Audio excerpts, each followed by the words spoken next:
Okay. जब हमारा potential V है और जो हमारा चार्ज है हर जगह Q है, Q है, Q है, Q है, Q है, जो पोटेंशियल है V1 है, V2 है, V3 है, ओके, V4 है। हमने रिलेशन निकाल लिया था already, 1/C equivalent 1/C1 1/C2 plus 1/C3 plus 1/C4। और हमने डिस्कशन भी करा था कि जो हमारा कैपेसिटेंस होगा सीरीज में, ओके, सीरीज में जो इक्विवेलेंट कैपेसिटेंस होगा वो सबसे छोटे कैपेसिटेंस से भी छोटा होगा, ठीक है। तो मान लो हमारे पास ओके एक सबसे छोटा कैपेसिटेंस 1 है सीरीज में लगा हुआ, बाकी सारे 500 1000 लगे हैं, कोई फर्क नहीं पड़ता है, सारा का इक्विवेलेंट कैपेसिटेंस क्या हो जाएगा सीरीज में 1 से भी कम हो जाएगा। मतलब ओवरऑल सीरीज में कैपेसिटेंस इंक्रीज तो नहीं होने वाला है, तो capacity of a conductor to store the charge decrease हो जाता है।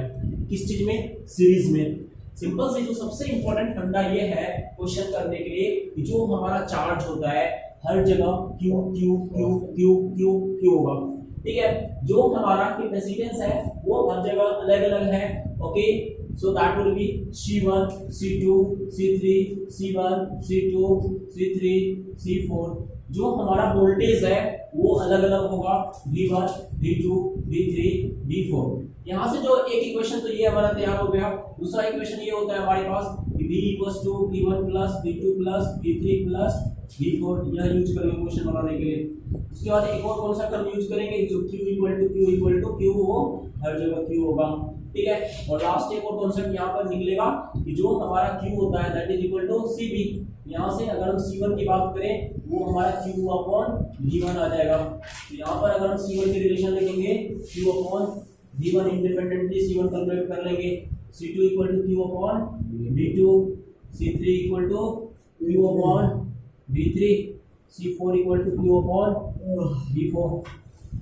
इसमें एक और पॉइंट बचता है, एक जो जनरली हम 12th लेवल पे एक सिंपल सा क्वेश्चन आता है कि जब दो कैपेसिटर हमारे पास सीरीज में है उनका लिए हम रिजल्ट अगर हम ड्राइव करने की कोशिश करें तो 1/C equivalent equals to 1/C1 plus 1/C2, okay. यहाँ से 1/C equivalent equals to C1 C2 तेरा एलसीएम आया C1 प्लस C2। तो यहाँ से जो C इक्विवेलेंट आया you have to use directly result C equivalent that is C1 C2 upon C1 plus C2। ये रिजल्ट तुम्हें डायरेक्टली पता होना चाहिए शॉर्टकट करने के लिए। तो हम जब क्वेश्चन करेंगे, क्वेश्चन करने के प्रोसेस में तुम्हें 3-4 शॉर्टकट खुद से तैयार करने हैं। देखो क्या होता है, जो शॉर्टकट होता है कभी कभी काफी इंपॉर्टेंट होता है क्योंकि that makes okay your time save, okay. वो खुद से क्या करो, तुम्हें क्या लगता है तुम्हारे बेसिस पे यहाँ पर हम क्या शॉर्टकट कर सकते हैं। सिंपल सी बात है, अगर हमारा ओके दो कैपेसिटर होगा, मान लो 1 1 होता तो क्या होता 1 * 1/1 + 1 1/2, एक सेकंड में आंसर आ गया। That is the thing. अगर 2 2 होता 2 * 2/2 + 2 2 * 2 4/4 1, तो दैट इज द थिंग। अगर 3 * 3 होता 3 और 3 होता 3 * 3 9/6, ओके 3/2 1.5। सिंपल सी बात है। एक बात बताओ, क्या इंटरेस्टिंग रिजल्ट निकल के आया है यहाँ पर, मतलब कि अगर C1 = C2 हो जाए, if C1 = C2 हो जाए तो C²/2C, C से C cancel out, C/2, C equivalent very very important है। मतलब जब तुम्हारा आइडेंटिकल कैपेसिटर सीरीज में होगा तो जो वैल्यू है वो क्या हो जाता है, एग्जैक्टली हाफ हो जाता है। अब यहाँ पे देखो 550 जो कैपेसिटर है इक्विवेलेंट कैपेसिटर सीरीज में बताओ कितना होगा। 550 कैसे सर आप दोनों क्वेश्चन जो कैपेसिटर्स सीरीज में है 550 ओके 275 उनका इक्विवेलेंट 275 होगा। तो दैट इज द थिंग। ये सारी बातें दिमाग में तुम्हें रखनी चाहिए। आगे बढ़ते हुए हम फाइनल स्टार्ट करते हैं। कहना है सर ये सर एक और अपने लिए पॉइंट 5 से मल्टीप्लाई करो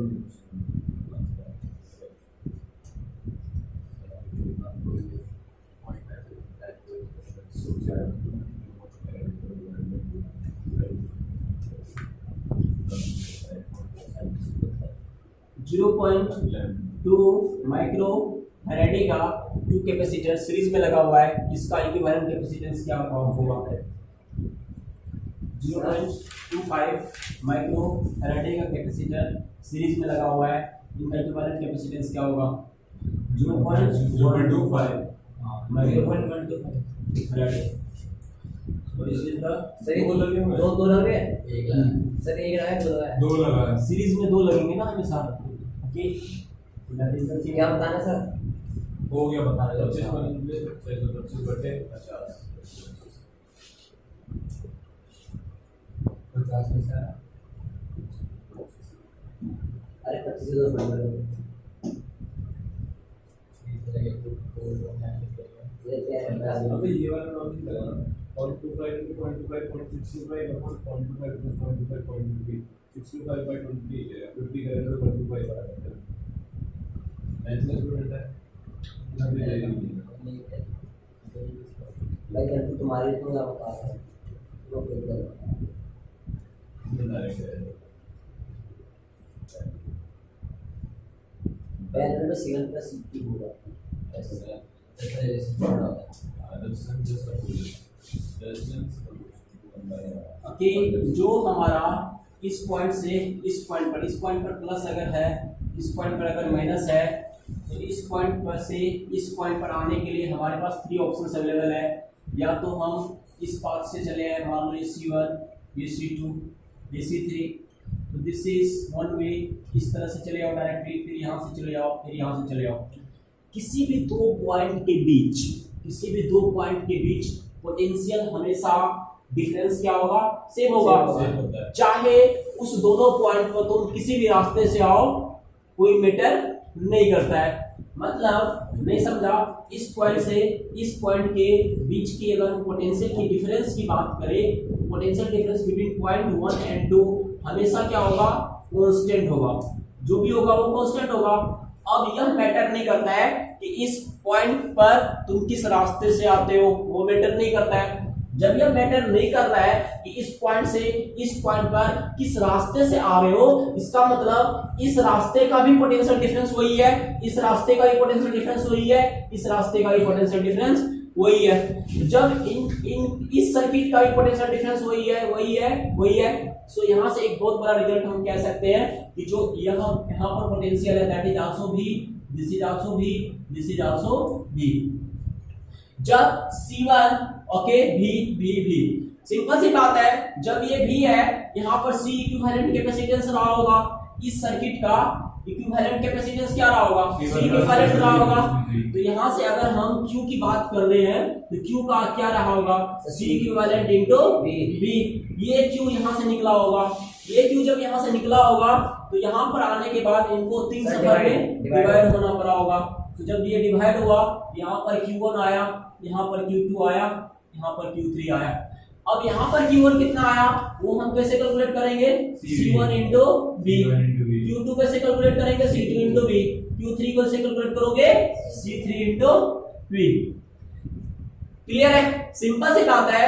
अगर हम Q के लिए इक्वेशन लिखे तो जो हमारा Q है that is Q1 plus Q2 plus Q3, B से डिवाइड कर दो,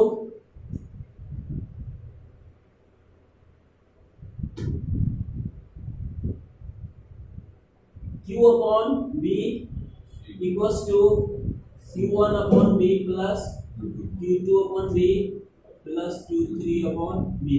Q upon B क्या होता है? C equivalent okay equals to Q1 upon B, so that is C1 plus C2 plus C3।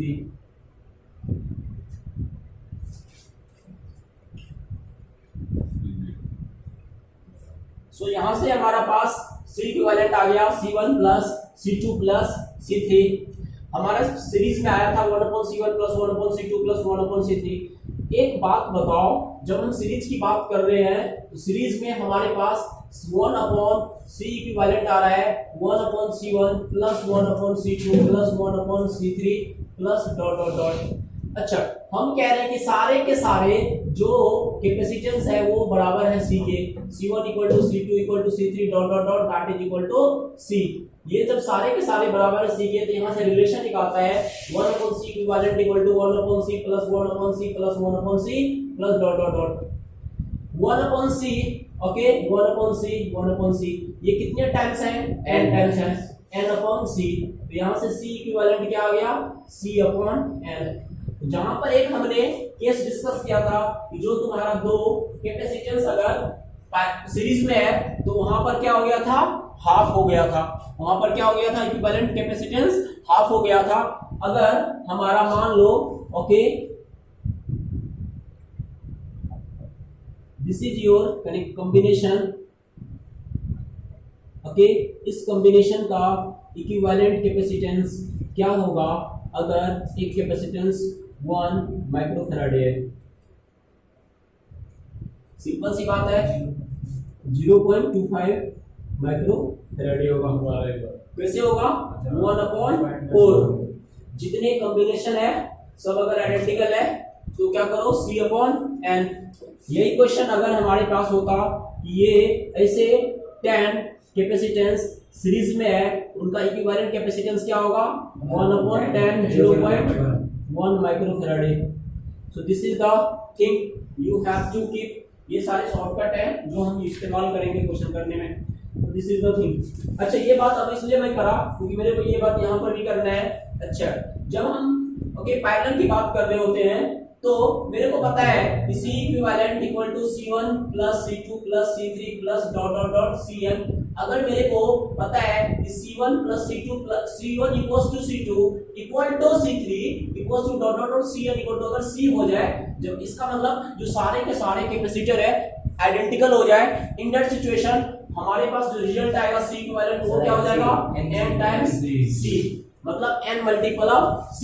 तो अगर हम 10 ओके माइक्रोफैराडे कैपेसिटर, ओके, मान लो यहाँ पर तुम्हारा 10 माइक्रोफैराडे कैपेसिटर है, पैरेलल में लगा हुआ है, ओके, तो जो इनका वैल्यू हो जाएगा वो क्या हो जाएगा? 20, क्योंकि 10 10 20 हो जाएगा। सो दिस इज द थिंग। यहाँ से हम बहुत बड़ा रिजल्ट निकाल सकते हैं कि जो कैपेसिटेंस है बहुत ज्यादा इंक्रीज हो रहा है इस चीज में, ओके, पैरेलल में। जब हमें कैपेसिटेंस की बहुत ज्यादा चार्ज को बहुत ज्यादा स्टोर करना पड़ेगा तो हम इस तरह के प्रोसेस का इस्तेमाल करेंगे। So this is the thing. So this is overall analysis. ये okay, C1 plus C2 plus C3 plus Cn। अगर C1 plus C1 equals to C2 equals to C3 equals to Cn equals to C, मान लिया identical capacitance है तो सारा क्या हो जाएगा? C plus C n times कितने होंगे? n into C। So that's why C equivalent equal to n into C।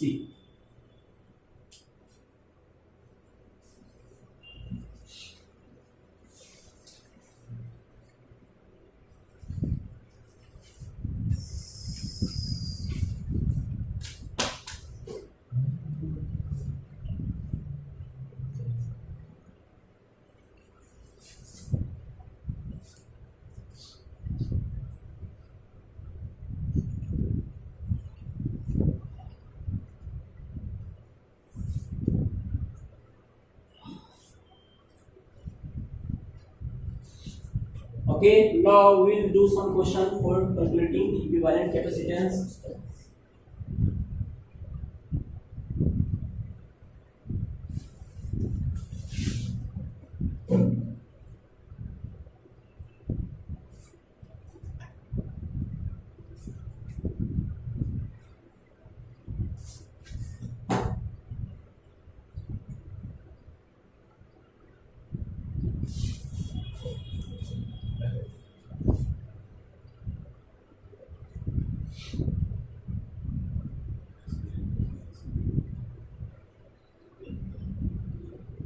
Okay, equivalent कितना है बताओ?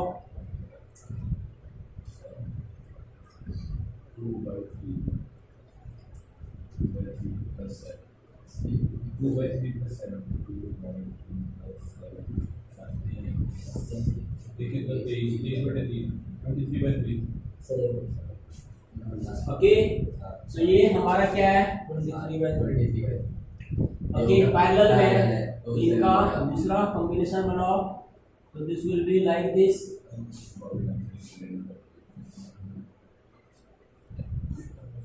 ओके, यहाँ पर ये कितना है 1 है, ये 2 है, तो ये कितना है 4 + 3 7, तो ये यहाँ पर हम C इक्विवेलेंट यूज करेंगे 7।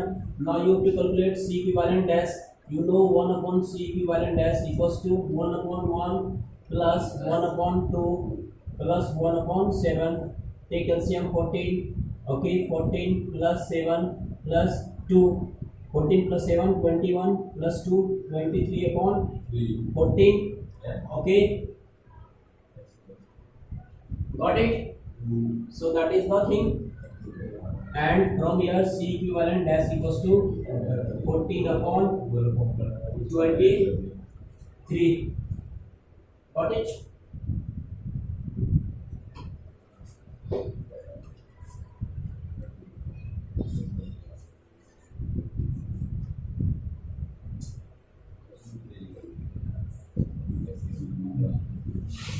सर कितना आ रहा है आंसर?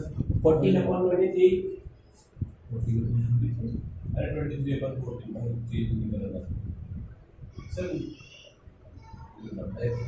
ये सर ने पहले का कि हम जो पहली बार हम ऐड करते हैं उसके बाद फिर तीनों सीरीज में कनेक्टेड हो गए, तो फिर 1/1 सर प्लस 1/2 एक बार वैसे ये ना साहब है ना समझ में नहीं आया सर। एक कॉम्बिनेशन को कन्वर्ट करना सीखो। ओके, तो एक डाउट सर होगा सर, जैसे आपने हमें पैरेलल का C इक्विवेलेंट बताया था, पैरेलल जो था इसका आपने हमें C इक्विवेलेंट बताया था C1 × C2/C1 + C2। C1 + C2 हो जाएगा बस सीरीज में। तो अरे वो सीरीज में आपने जो बताया था हमें C1 × C2/C1 + C2, C equivalent ये था हमारा, और हमारा जो पैरेलल का C इक्विवेलेंट होता है वो C1 + C2 होता है। तो सीरीज में तब अप्लाई करेंगे ना जब दो ही है, 2 थोड़ी 3 ना हो गए 3 है ना। सर। पहले आपने पहले वाला निकाला सर, पहले हम ओके सिंपल से स्टेप इसको सीरीज में हाँ, बना दिया। पहले पैरेलल वाले को सॉल्व करके हमने सीरीज में कन्वर्ट किया। डायग्राम बनाया करो, question is not issue, make try to make diagram. इनको हम इक्विवेलेंट दिए, ये क्या इक्विवेलेंट है, ये किसका इक्विवेलेंट है, इनका और इनका है, इनका और इनका इक्विवेलेंट क्या हो जाएगा 3 + 4 7, तो 7 ये हो गया। अब नेक्स्ट